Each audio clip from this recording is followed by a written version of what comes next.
বাংলাদেশে যারা সবচেয়ে বেশি কর্মসংস্থান সৃষ্টি করেছে, যাদের কারণে পণ্যের গায়ে মেড ইন বাংলাদেশ লেখার সুযোগ বেড়েছে, সেই বসুন্ধরা গ্রুপকেই সবচেয়ে বেশি রাজনৈতিক প্রতিহিংসার শিকার হতে হয়েছে। তবুও দেশের প্রতিটি অর্থনৈতিক দুর্যোগে মজবুত বাংলাদেশ গড়ার প্রত্যয়ে সদা প্রস্তুত থাকে বসুন্ধরা গ্রুপ। শীর্ষ এই ব্যবসায়িক পরিবারটিকে কেউ বলছে স্বৈরাচার আওয়ামী লীগপন্থী, কারো কাছে তারা বিএনপির দোসর, কিন্তু বাস্তব প্রেক্ষাপট কি তাই? চলুন একবারের জন্য অন্য আঙ্গিকে একটু দেখার চেষ্টা করি। হতে পারে এরপরে আপনার আমার মত বদলেও যেতে পারে। বসুন্ধরা গ্রুপের চেয়ারম্যান আহমেদ আকবর সুবহান কখনোই কোনো রাজনৈতিক দলের সাথে সরাসরি সংশ্লিষ্ট ছিলেন না। একজন ব্যবসায়ী হিসেবে ব্যবসার প্রসারে সরকারের সাথে যতটুকু সম্পর্ক রাখা প্রয়োজন তিনি ততটুকুই পালন করেন। কারণ আহমেদ আকবর সুবহান সবার আগে মানুষের পক্ষে, এরপর সরকারের। হয়তো মানুষের পক্ষে থাকাই তার জন্য কাল হয়েছে। যখন যে সরকার এসেছে তাকে নানা রকম অসত্য মামলার শৃঙ্খলে তার পথ রোধ করতে চেয়েছে। এতে তার চেয়ে বেশি ক্ষতির সম্মুখীন হয়েছে বাংলাদেশ। বসুন্ধরা গ্রুপের স্লোগান হচ্ছে দেশ ও মানুষের কল্যাণে। আহমেদ আকবর সুবহান স্লোগানটি বিশ্বাস করেন ও ধারণ করেন। আবাসন খাত থেকে ব্যবসার শুরু করলেও বসুন্ধরা গ্রুপের প্রায় 40টিরও বেশি ব্যবসা রয়েছে।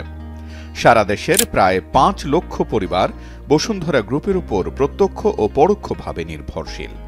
বসুন্ধরা গ্রুপ শুধু ব্যবসায়িক খাতই নয়, তৈরি করেছে বিরাট কর্মক্ষেত্র।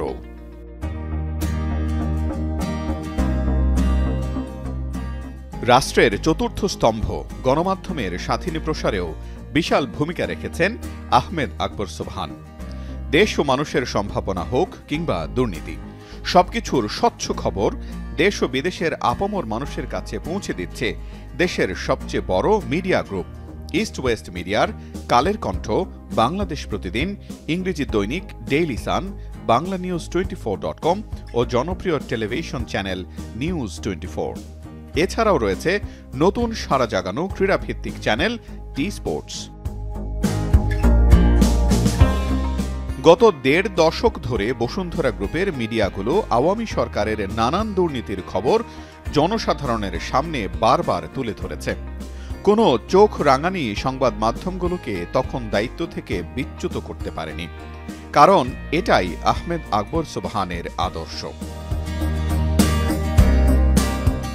এর ফলেই হয়তো স্বৈরাচার সরকার পতনের পর 19 আগস্ট ইস্ট ওয়েস্ট মিডিয়া গ্রুপে হকিস্টিক ও লাঠিসোঁটা নিয়ে হামলা চালায় একদল সন্ত্রাসী। মিডিয়া কমপ্লেক্সের সামনে থাকা একাধিক গাড়িও ভাঙচুর করে দুর্বৃত্তরা। এদিকে এখন পর্যন্ত হামলাকারীদের গ্রেফতার বা শনাক্ত করা হয়নি, কিন্তু বরাবরের মতো এবারও দমে যায়নি বসুন্ধরা গ্রুপ। সত্যের প্রচার ও প্রকাশ চলমান রয়েছে। আহমেদ আকবর সুবহানের দূরদর্শিতার এক চমক দেখেছিল বাংলাদেশ।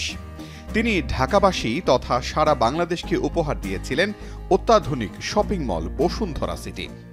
দক্ষিণ এশিয়ার তৎকালীন সর্ববৃহৎ মলটির উদ্বোধন করা হয় 2004 সালের 6 আগস্ট। বর্তমানে প্রতিদিন প্রায় 1 লাখ ক্রেতা শপিং মলটিতে আসেন এবং ছুটির দিনে সেই সংখ্যা বেড়ে দাঁড়ায় প্রায় 1.5 লাখ। রাজধানী ঢাকার পান্থপথের কারওয়ান বাজারের নিকটে অবস্থিত এই বহুতল ভবনটি আধুনিক স্থাপত্য নকশা অনুযায়ী নির্মিত হয়। বসুন্ধরা সিটি ভবনটি একটি 21 তলা বিশিষ্ট ভবন, যার নিচের 8টি তলায় বিপণী বিতানের জন্য ব্যবহার করা হয়। ছাদে বাগানসহ সম্পূর্ণ শীতাতপ নিয়ন্ত্রিত এই বিপণী বিতানটি রাজধানী ঢাকার আধুনিকায়নের অন্যতম প্রতীক হিসেবে বিবেচিত।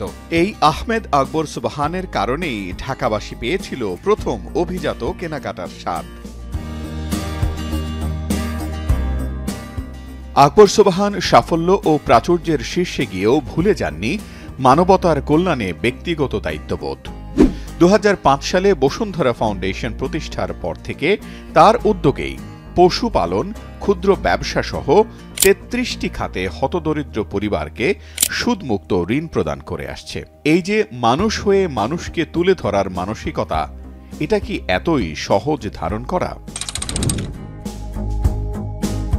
২৭,০০০ পরিবারকে স্বাবলম্বী করতে বা কৃষকের খেলাপি ঋণের টাকা পরিশোধ করতে আকবর সোবহানের একটি হাত সবসময় অসহায়ের হাত ধরে রাখে।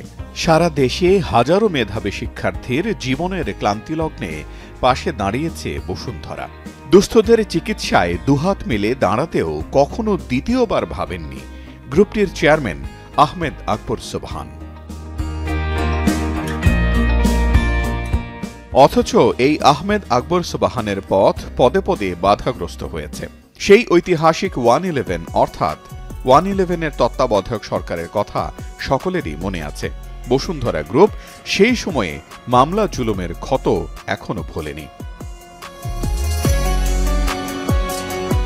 সেই তত্ত্বাবধায়ক সরকারের একটি বিশেষ বাহিনী বসুন্ধরা গ্রুপের কাছ থেকে কয়েক দফায় জোরপূর্বক আদায় করে প্রায় ২৫০ কোটি টাকা। পরবর্তীতে টাকা ফেরত চেয়ে উচ্চ আদালতে রিট দায়ের করলে ফেরত প্রদানের নির্দেশ দেওয়া হয়, কিন্তু সেই টাকার একটি কানাকড়িও আজও ফেরত পায়নি বসুন্ধরা গ্রুপ। শুধুই কি অর্থ আত্মসাৎ? তত্ত্বাবধায়ক সরকারের সময় বসুন্ধরা গ্রুপের চেয়ারম্যানের নামে হত্যা, খুন ও ডাকাতির মতো ৩৩টি মিথ্যা মামলা হয়। এখন প্রশ্ন, আহমেদ আকবর সোবহান